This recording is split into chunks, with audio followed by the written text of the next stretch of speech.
还是新党不分区立委候选人区议，甲国民党搁来联手，因来展示民进党内部的文件，讲民进党来成立第二代的网军，透过官方的平台，透过 PTT， 透过面册等等的管道，伫咧网络引导方向来攻击到韩国瑜甲吴敦义。啊，讲这个韩国瑜的产业链，上界顶头就是民进党。蔡英文竞选总部来回应讲，这区议是恶意指控。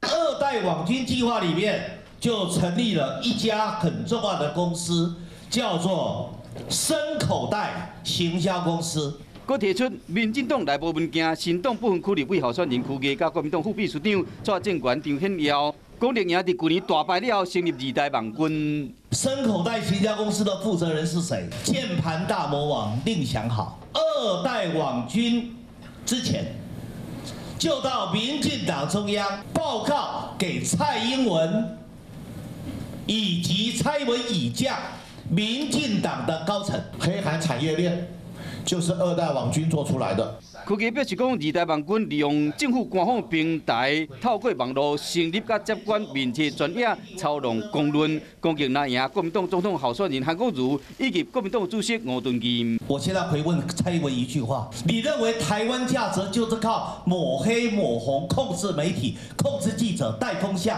反串、分化、挑拨、打击、抹黑抹红？这个叫台湾价值吗？蔡总统昨讲，区议讲话敢有法度去相信？区议嘛不甘示弱，掩耳盗铃，充耳不闻，扭曲是非黑白，不能够掩饰犯罪的事实，也不能转移犯罪的焦点。民主区议甲国民党针对网军底拍蔡英文的电影表示讲，区议恶意的指控甲乌白野了，并不是头一摆，无需要去插伊。